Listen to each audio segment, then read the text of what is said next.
Hi, Heloisa. So we've got another set of essays from you. Great.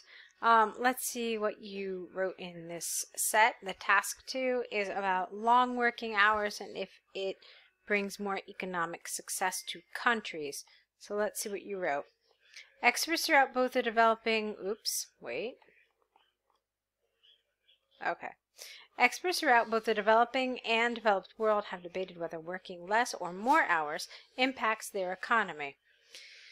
Some believe that the average 50-hour per week, how about this? That an average 50-hour per week, 50 hours. Okay, there's something wrong with the grammar here. I know what you're trying to say, but to make it grammatically accurate, it should be some believe that an average of 50 hours per week is essential. Or, what else could you have said? Some believe that the average 50-hour week, okay, something like that is essential. Average 50, or how about this? An average 50 hours per week. I think I already said that. But there's some grammar that you have to play around with in this part of the sentence to make it work. So, it is essential for a country's growth. However, personally, I strongly disagree. Now, why do I want a however here? Well, because you've got two opposing parts of a sentence here. So you've got this one that talks about favoring this and this one talking about disagreeing with it. Just having a comma here feels a little weak. So it's a good idea to put a linking word that shows contrast. You could have however, you could have but, you can have yet. One of those three I think would work nicely. So this essay will discuss both sides using examples from the UK government and Oxford University to demonstrate points and prove arguments. Okay, that's fine. So you are suggesting essentially that you don't need more hours. Okay, that was pretty clear, so let's go on. On one hand, there is ample evidence that long hours of work lead to a country's economic success. Okay, the central reason behind this is twofold. First, the company's productivity increases when being able to retain employees for long periods of duties. All right, there's some awkwardness here. So the productivity increases when able to retain, or you know what? You could even simplify this more. I don't want you to misunderstand me when I say simplify. I just mean that sometimes the message is conveyed better with fewer words, because there's some words here that you really don't actually need, like being able to retain. You could try it a little differently. So productivity increases when employees are retained for long periods. Okay? Or for long work shifts. That would work too. That makes it a little more clear. Okay. Secondly, employees can have higher salaries according to the hours committed with their work. Again, a little bit of awkwardness here in the expression. So I think what you wanted to say was, secondly, employees can have higher salaries according to the hours worked. Okay? For example, recent empirical research by the UK government demonstrated that 90% of all full-time employees in 5 countries from Europe work an average of 60 hours per week, and their income is 30% above the average as per their job positions. Therefore, it is conclusively clear that lengthy work hours is beneficial to the country's economy. Okay. All right, well, let's talk about this paragraph for just a second. All right, so remember that we're talking about a country's economic success, okay? So here you talked about the productivity increasing. What you didn't do is you didn't support this. Now, I don't know if we talked about this in your previous essay, but whenever you assert something, okay, whenever you have a main idea for your paragraph, you should support it, okay? Rather than just picking one of the two, you should try to support both of them, okay? And if you look in your, if you look at the band descriptors for task achievement, it talks about that a little bit, about supported ideas. So make sure that all of your ideas are supported, that you have some sort of example for each one of them, or some sort of explanation. Now, here you did that. That was fine. But let's talk about this. You talked about the economy of the country in the beginning. You talked about it here, but what about throughout the paragraph? Were you talking about the country's economy? Okay. Or did you link that? Here you talked about companies' productivity. Okay, the company, but not necessarily the country. All right. And then here you also talked about employees having higher salaries, but again, there was no link to the country, how the country benefits from this. So great, you've got employees and you've got companies making money. How does that then in turn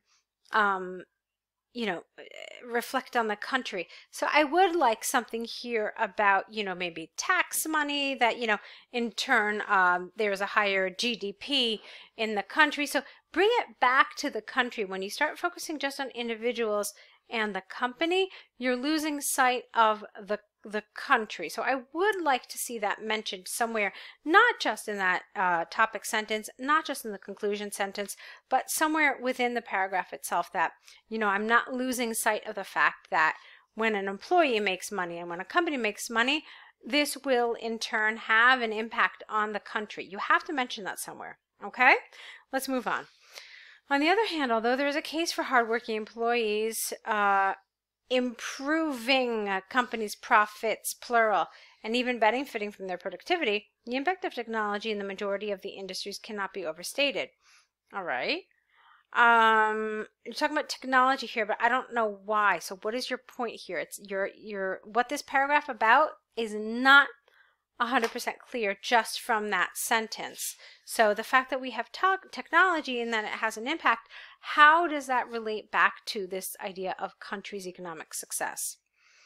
So this is largely because by adopting technology in a company's production, the human work diminishes significantly and efficiency is improved on a great scale. For example, an extensive study by Oxford University showed that over 80% of companies in the UK have adopted some type of technology which reduced task duration by 40%. So you have to change the syntax here. Which reduced the duration of tasks that were usually done manually by 40%. Okay, because I just added that here. Not only did employees have, okay, this is a nice grammatical structure called inversion. So when you start a sentence with not only, then the rest of your sentence has to have question form. So not only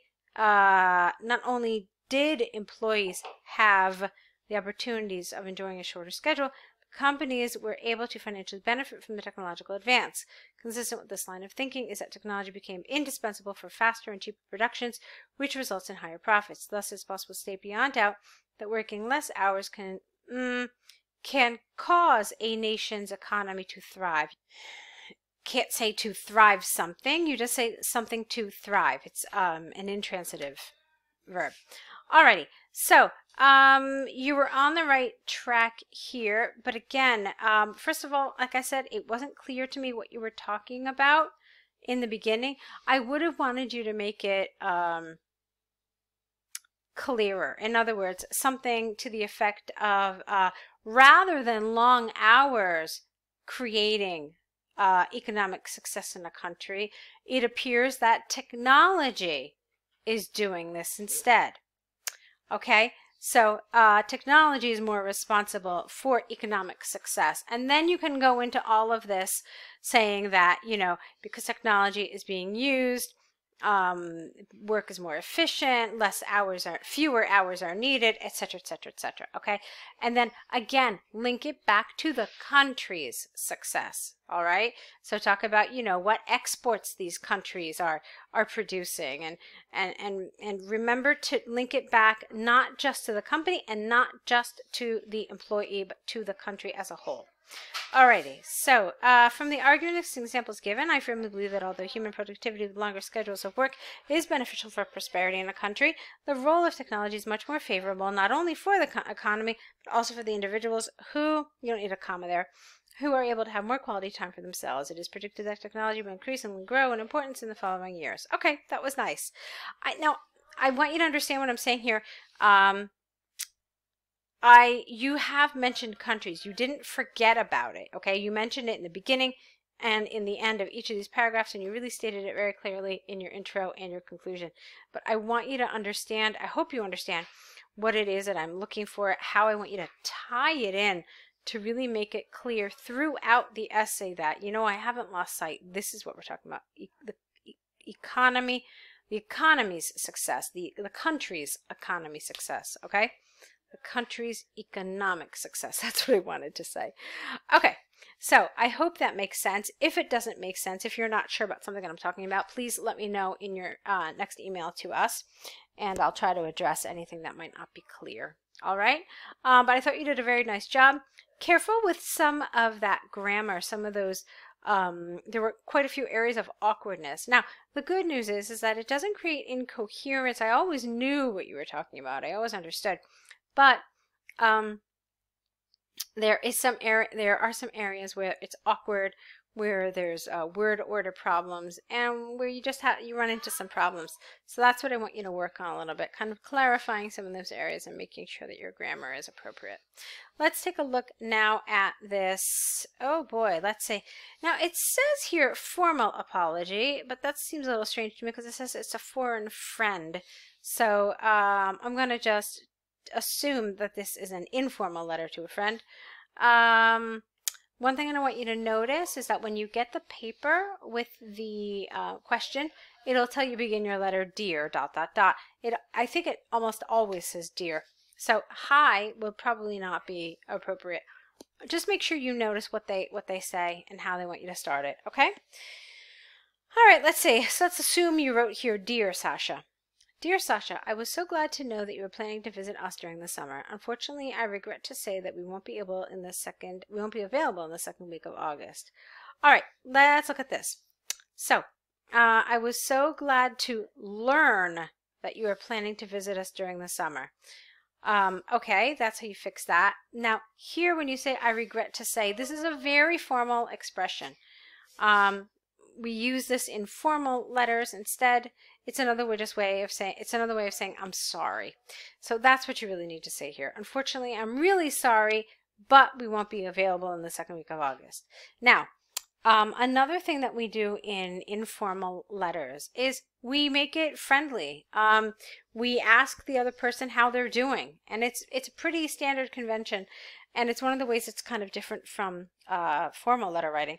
Formal letter writing, it's not really appropriate to ask the other person, hi, how are you? But in a letter to a friend, you really should. So, hi, Sasha, how are you doing? How are you? And I don't know, Jonathan. It was really nice to get your letter. And then I'm so excited that you are planning to visit us. Unfortunately, I'm really, really sorry, but we won't be available in the second week of August. We've just heard from my husband's employer, no comma here, that we were granted a 1-week vacation to Hawaii due to his sales achievements in the past semester. We're very excited about it, and undoubtedly it will be an amazing and enjoyable experience. I can't even imagine myself in such an exquisite place. What a nice paragraph. I like it. It's believable. It's very natural. That was really nice. However, I'd love to have you here and spend a delightful and lovely time with you. It's been a long time. Check out the grammar here. There's a very specific way to do this with it's a long time. So it's been a long time since we've seen each other, or it's been a long time since we've gotten together. Okay, so there's very specific grammar with a long time. Okay, so it's been a long time since we've seen each other and hung around the city. What do you think about coming in the last week of August? Most likely the weather will still be fantastic and we will have plenty of time to catch up. Let me know if that works for you. Cheers. Okay, that's fine. The only thing that I wanted here is maybe again a closing, just saying that you're sorry again.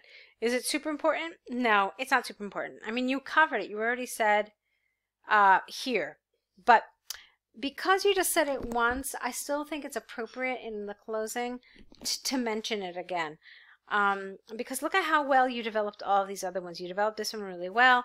About it, that you had a whole paragraph, but this you had a whole paragraph about this, okay? But you didn't really have much about this. Just, I regret to say, etc., etc. So make that apology really, really clear. Develop it a little bit. So again, it should be something like, unfortunately, I have to apologize, or unfortunately, I'm really sorry, but we will be unavailable the second week of August. And then just say it again in the closing, okay? Again, I'm really sorry that we can't be here when was it? Okay, that we can't meet the second week of August, but I'm really excited and I hope you'll be able to see us later in the month. Okay, just something like that. Okay, so good job. On the whole, I like this. I think you did a nice job with it. Very nice job. A lot of natural language. It felt friendly. It felt warm. It felt believable. So that was good. I think that's it, Heloisa. Okay, so let's see another set from you. Like I said, if you have any questions, let me know in your email, and I'll be looking forward to your next set of essays. So good luck with them.